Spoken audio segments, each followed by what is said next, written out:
सिरियाका राष्ट्रपति बशर अल असाद भागे, सिरियामा नयाँ युगको सुरुवात, 24 वर्षको शासन समाप्त। दर्शकबिन, सिरियाका राष्ट्रपति बशर अल असाद भने विद्रोहीहरूको दबावले देश छोडेर भागेका छन्। उनी 24 वर्षदेखि शासन गरिरहेका थिए। यो विद्रोहको कथा र यसले ल्याउने सम्भावित प्रभावहरूबारे विस्तृत चर्चा गरौँ। साथै यस घटनालाई बंगलादेशको राजनीतिक अवस्थासँग पनि जोडेर हेर्नेछौँ।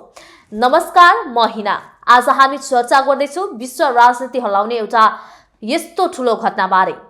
हो, आखिर के भइरहेको छ त सिरियामा? यो कथा सुरु हुन्छ 2011 जब सिरियामा अरब स्प्रिङका आन्दोलनहरू सुरु भएका थिए। जनताले सुधारका माग गरिरहेका थिए, तर भने त्यहाँ यो सब सम्भव रहेन र सरकारले त्यहाँको जनतालाई दबाउन बल प्रयोग गर्यो। यो विद्रोह समयसँगै गृहयुद्धमा बदलिदियो। तर अहिले विद्रोही समूहहरूले ठूला शहरहरू कब्जा गर्दै राजधानी दमास्कसमा पसेका छन्।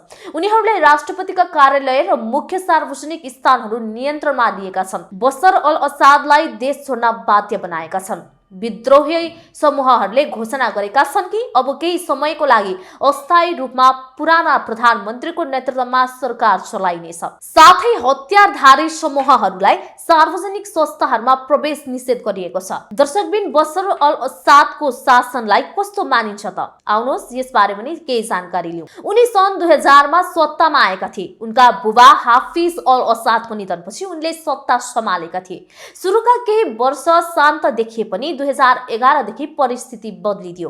गृहयुद्धको 13 वर्षसम्म पनि उनी सत्तामा टिकिरहे, तर विद्रोह समूहहरूको पछिल्लो आक्रमणहरूले उनको 24 वर्षीय शासन अन्त्य गरिदिएको छ। विद्रोही समूहहरूले यसपटक कसरी यति ठूलो सफलता पाए? रिपोर्ट अनुसार उनीहरूले विभिन्न अन्तर्राष्ट्रिय शक्तिहरूबाट प्रत्यक्ष अप्रत्यक्ष सहयोग पाइरहेका थिए। साथै सरकारभित्रका केही समूहहरूले पनि विद्रोहीहरूलाई साथ दिएका थिए। यसपटक उनीहरूले केवल अन्य हमला मात्र होइन, रणनीतिक रूपमा राजनीतिक र आर्थिक दबाव पनि सिर्जना गरेका थिए। यो कारणले गर्दा आज सिरिया सरकार कमजोर हुँदै गएको छ। दर्शकबिन, अब सिरियाको घटनालाई बंगलादेशसँग नि तुलना गरेर हेरौँ। केही समय अघि बंगलादेशमा प्रधानमन्त्री शेख हसिना विरुद्ध ठूलो आन्दोलन भएको थियो। जनताको आक्रोश र प्रदर्शन चर्किएपछि उनलाई देश छोड्न बाध्य हुनु परेको थियो। यी दुवै घटनाले देखाउँछ कि सत्ता जति नै बलियो भए पनि जनताको आवाज र विद्रोहको सामना गर्न असम्भव नै हुन्छ। यो लोकतन्त्रको लागि एक ठूलो पाठ बनेको छ। सिरियाको यो अवस्थालाई विश्व राजनीतिमा कस्तो प्रभाव पार्नेछ भन्ने विषयमा सिरियाका सहयोगी राष्ट्रहरू, विशेष गरी रुस र इरान अब कसरी प्रतिक्रिया दिनेछन् भने विषयमा यसले मध्यपूर्वको स्थायित्वमा कस्तो असर पार्ला र अर्कोतिर विद्रोहीहरूको सफलताले अरू देशको आन्दोलनकारीहरूलाई प्रेरणा दिन सक्छ। हो दर्शकवृन्द, विश्व राजनीतिका लागि महत्त्वपूर्ण मोड हुन सक्छ। यस घटनाले हामीलाई के सिकाउँछ भने जनतालाई मूर्ख सोच्नु मूर्ख नै हो। देशमा समस्या आइपरेपछि बंगलादेशपछि सिरियाका राष्ट्रपति पनि देश छाडेर भागिसकेका छन्। अब के हाम्रो नेपालको पनि त्यही हालत होला त? विद्रोहीहरूको सामना नसकेपछि देश छाडेर भागेका सिरियाका राष्ट्रपति बशर अल असद रुसको राजधानी मस्को पुगेका छन्। मिडिया रिपोर्टका अनुसार सिरियाका राष्ट्रपति र उनको परिवारका सदस्यलाई रुसले शरण दिएको छ। बशर अल असद 24 वर्षदेखि सिरियाको सत्तामा थिए। असद परिवारको शासन भने 50 वर्षसम्म चलेको थियो। सिरियामा सन् 2011 मा राष्ट्रपति असद विरुद्ध सुरु भएको शान्तिपूर्ण र लोकतन्त्र समर्थित एक विद्रोह गृहयुद्धमा परिणत भएको थियो। यो लडाईँमा 5 लाख भन्दा बढीको मृत्यु भइसकेको छ।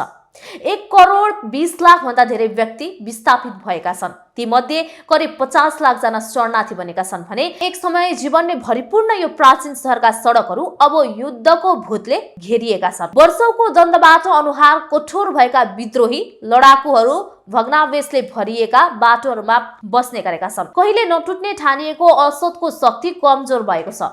असद मस्को भागेको खबर देशैभर फैलिरहेको छ। एक समय सिरियाली शासनको कट्टर समर्थक रहेको क्रेमलिन अहिले चुपचाप छन्, तर असदको हताश भाग्ने हल्लाले विश्वभर तरंग पैदा गरेको छ। दर्शकबिन, 21औं शताब्दीको सबैभन्दा क्रूर शासनहरूमध्ये एकको पतन हुँदै गर्दा विश्वले सास रोकेर हेरिरहेको छ। असदको पतनको गति चकित पार्नेछ। जम्मा 11 दिन अगाडि विद्रोही सेनाले आफ्नो फितौलो सैन्य बलले मरुभूमिको हावा जस्तै सरकारप्रति रक्षालाई पार गर्दै एक छिटो आक्रमण सुरु गरे। एक समय अरब संसारको गौरव मानिएको सिरियाली सेना ध्वस्त भयो। रगतको पैसाले किनिएको वफादारी भएका सेनापतिहरूले आफ्नो पद त्यागेर भागे। तर परिवर्तनको हल्ला चाँडै नै यातना पाएकाहरूको चिच्याहातले दबायो। असद आफ्नै जनताको पीडाप्रति अनौठो रूपमा अन्धा जस्तै देखिन्थे।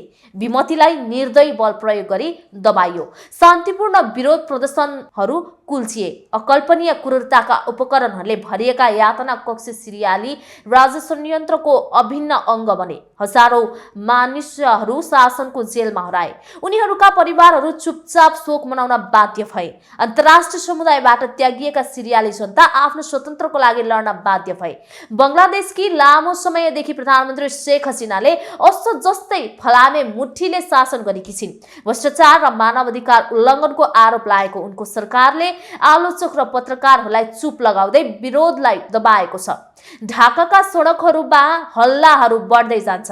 के हसिनाको भाग्य पतन भएका सिरियाली तानाशाहसँग जोडिएको हुन सक्छ त? सामन्तहरू अस्वस्थ छन्। एक समय आशाको किरणको रूपमा देखिएका असद र हसिना दुवैले सत्ता टिकिरहन निरङ्कुश रणनीति अपनाएका थिए। दुवैले मेलमिलापको बाटो रोज्नुको सट्टा दमनको बाटो रोजेर सहयोगीहरूलाई अलग्याएका छन्। विश्वले फेरि एकपटक थाकेको राजीनामाको भावनाका साथ हेरिरहेको छ। असदको पतनले खतरनाक शक्ति शून्यता सिर्जना गरेको छ, जसले क्षेत्रीय र विश्वव्यापी शक्तिहरूलाई तान्न धम्की दिन्छ।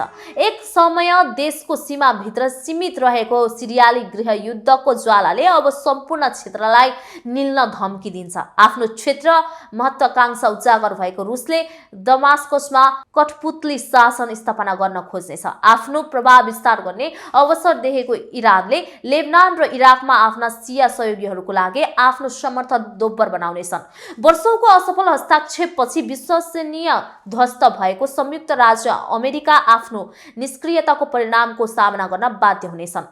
पूर्ण शक्तिले पूर्ण रूपमा भ्रष्ट पार्छ भन्ने कठोर सम्झना हो।